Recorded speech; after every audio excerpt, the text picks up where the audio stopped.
Youth Congress દ્વારા science ફેકલ્ટીના ડીનને આવેદનપત્ર પાઠવી રજૂઆત કરવામાં આવી હતી। એમએસ યુનિવર્સિટીની ફેકલ્ટી ઓફ સાયન્સમાં યોજાયેલી તાજેતરની પરીક્ષાઓ દરમિયાન ગંભીર પ્રકારની ગેરરીતિઓ સામે આવી હોવાનો આક્ષેપ વિદ્યાર્થીઓ દ્વારા કરવામાં આવ્યો છે। યુથ કોંગ્રેસ નેતાઓએ જણાવ્યું કે મહિલા શિક્ષકોએ પરીક્ષા દરમિયાન મહિલા વિદ્યાર્થીનીઓની ચકાસણી કરતી વખતે સંપૂર્ણ વર્ગખંડ સામે ખુલ્લેઆમ તેમના શર્ટ તપાસવા જેવી અયોગ્ય પ્રક્રિયા અપનાવી હતી। એટલું જ નહીં, વિદ્યાર્થીનીના વસ્ત્રમાં હાથ નાખીને જાહેરમાં ચકાસણી કરવામાં આવી હોવાનો ગંભીર આક્ષેપ પણ કરવામાં આવ્યો છે। આ અંગે આજે યુથ કોંગ્રેસ તથા વિદ્યાર્થી સંગઠનો દ્વારા સાયન્સ ફેકલ્ટીના ડીને લિખિતમાં રજૂઆત કરવામાં આવી હતી। રજૂઆતમાં સ્પષ્ટ કરવામાં આવ્યું છે કે ઘટનાની કોઈ કાર્યવાહી અત્યાર સુધી કરવામાં આવી નથી। જવાબદાર શિક્ષિકા સામે તાત્કાલિક કડક પગલાં લેવાય તેવી માંગણી પણ ઉઠાવવામાં આવી છે।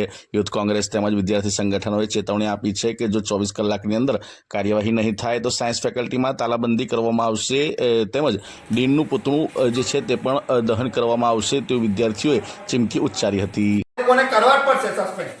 એક રીઝન છે કેમ કે એ લોકો અહીંયા બેસીને એમને સમજાવતા હતા કે તું આવું નહીં ને આવું બોલો, અમે અમારા સિનિયર એટલે સિનિયર જવાબ આપશે એટલે અને બાર હતા એ લોકોને બોલાવો।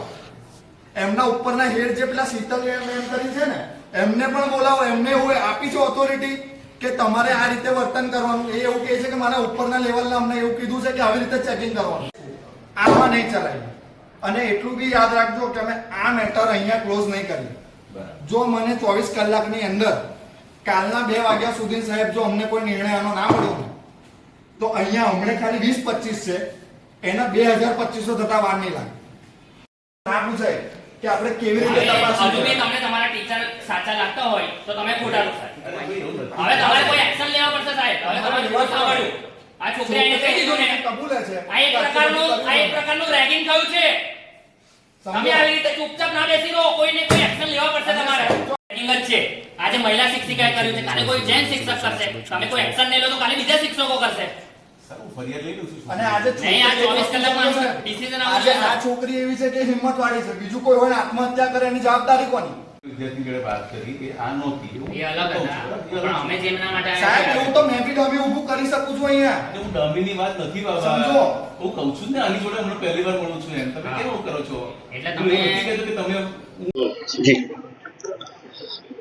જ્યારે દેશના યશસ્વી વડાપ્રધાન બેટીને સન્માન કરવાની વાત કરતા હોય, અમારા આદરણીય નેતા રાહુલ ગાંધીજી જ્યારે વોટ ચોરીનો મુદ્દો લઈને નીકળ્યા હોય અને એમને ઇલેક્શન કમિશનથી સીસીટીવી ફૂટેજ મતદાન મથકનું માંગ્યું હોય, ત્યારે ઇલેક્શન કમિશને બી એવું કીધું હોય કે અમે અમારી મહિલાઓની બહેનોની ફૂટેજ જાહેર ના કરી શકીએ, ત્યારે જ્યારે સમગ્ર દેશ મહિલાઓની સુરક્ષા માટે તત્પર ઊભું હોય ત્યારે વડોદરા શહેરની એમએસ યુનિવર્સિટી કે જે વિશ્વવિખ્યાત છે અને એમાં પણ સાયન્સ ફેકલ્ટી કે જેમનું ગાણ આખા વિશ્વમાં ગવાતું હોય એવી ફેકલ્ટીના અંદર એટીકેટીના એક્ઝામ દરમિયાન એક વિદ્યાર્થીને એના કપડામાં હાથ નાખીને શિક્ષક દ્વારા જો એની તપાસ કરવામાં આવે, એની ચેકિંગ કરવામાં આવે તો વડાપ્રધાન કે પછી અમારા આદરણીય નેતા રાહુલ ગાંધી કાં તો પછી ઇલેક્શન કમિશનના મોટા ઉચ્ચ અધિકારીઓ દ્વારા જે બેટી બચાવો અને બેટીને સુરક્ષા આપવાની વાત કરી રહ્યા છે, શું એ ખોટું છે?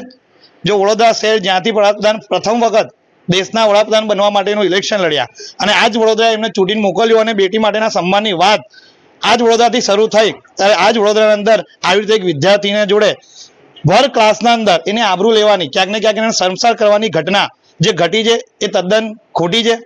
આ ઘટનાના ઉપર જે પણ શિક્ષક દ્વારા ઘટના ઘટવામાં આવી છે એમના ઉપર તાત્કાલિક ધોરણે એક્શન લેવામાં આવે અને જે યોગ્ય કાર્યવાહી એમના પર કરવામાં આવી જોઈએ એ કરવામાં આવે એવી જ માંગ લઈને આજે યુથ કોંગ્રેસ દ્વારા સાયન્સ ફેકલ્ટીના ડીનને રજૂઆત કરવામાં આવી છે। સૌ પ્રથમ તો ફેકલ્ટીના ડીન દ્વારા પોતાના સ્ટાફને બચાવવાનો પ્રયાસ કરવામાં આવી રહ્યો છે, પરંતુ આ ઘટના કોઈ એક રૂમમાં કોઈ એકાંતમાં થયેલી ઘટના નથી। આ સમગ્ર વિદ્યાર્થીઓની વચ્ચે જાહેરમાં થયેલી ઘટના છે, એટલે આ ઘટના સત્ય હોય તો જ એ વિદ્યાર્થીની બધાની વચ્ચે આવી હોય, ત્યારે આવનાર 24 કલાકના અંદર ડીન દ્વારા આ ઘટનાનું યોગ્ય તપાસ કરીને એક્શન લેવામાં નહીં આવે તો આવનાર દિવસોના અંદર ડીનનું બી પૂતળું બાળવામાં આવશે, સાયન્સ ફેકલ્ટીને તાળાબંધી બી કરવામાં આવશે અને સાચા માયનામાં બેટીની સુરક્ષા કરવાનું કાર્ય યુથ કોંગ્રેસ કરશે એ આવનાર દિવસોમાં પ્રણ લેવામાં આવશે। વિદ્યાર્થી સંગઠન આજે શું રજૂઆત કરશે?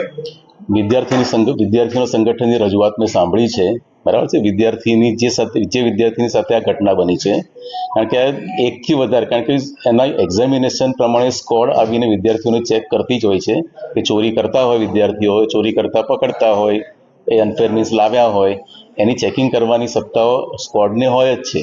બરાબર છે. એટલે એને પ્રમાણે ગઈકાલે ચેકિંગ કર્યા હશે, ઘણી બધી વિદ્યાર્થીઓનું ચેકિંગ કરેલું, એટલે અમને લાગ્યું કે ભાઈ કઈ વિદ્યાર્થીની ફરિયાદ છે એવી મારી પાસે જે માહિતી આવી એ વિદ્યાર્થીને ગઈકાલે બોલાવી હતી અને એ વિદ્યાર્થીએ કહ્યું કે મારી કોઈ ફરિયાદ નથી.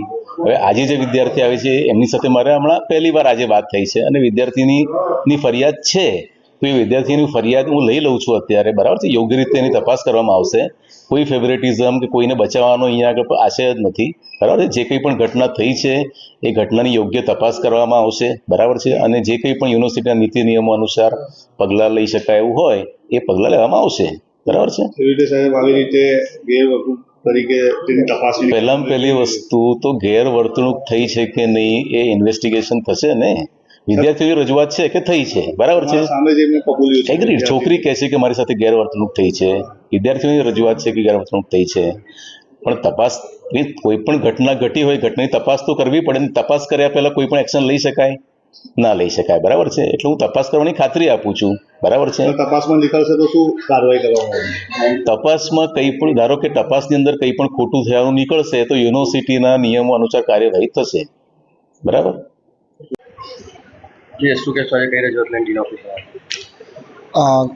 ગઈકાલ અને પરમ દિવસે એક છોકરીને સાયન્સની ફેકલ્ટીની અંદર ચાલુ એક્ઝામની અંદર એક શિક્ષિકા દ્વારા તેના અંડરઆર્મ્સની અંદર હાથ નાખીને ચેકિંગ કરવામાં આવ્યું.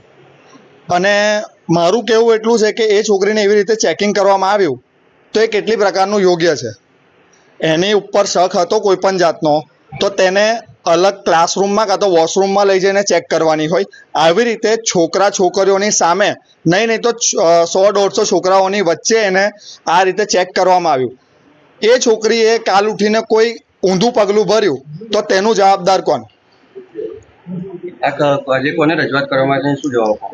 આજે અમે સાયન્સ ફેકલ્ટીના ડીન સાહેબને રજૂઆત કરવામાં આવી છે, પણ સાહેબનું બી એવું કહેવું હતું કે અમારા કોઈ ફેકલ્ટીના આવું કરે નહીં, અમે છોકરીને. અને સાહેબ પણ એટલું તદ્દન જુઠ્ઠું બોલ્યા છે કે મેં એ છોકરીને મળ્યો છું.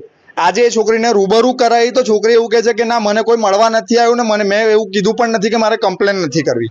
એટલે કંઈક ને કંઈક એવું પણ દેખાઈ રહ્યું છે કે સાયન્સ ફેકલ્ટીના જે પણ ઉચ્ચ હોદ્દેદારો છે તે લોકો પોતાના શિક્ષકોને અને પોતાના સ્ટાફને બચાવવા માંગે છે. તમારી હવે શું માંગ છે?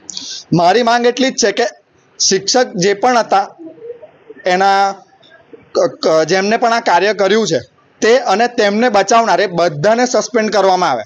જો આવું કરવામાં નહીં આવે ને તો આગલા 24 કલાકની અંદર યુથ કોંગ્રેસ દ્વારા ઉગ્રમાં ઉગ્ર આંદોલન કરવામાં આવશે.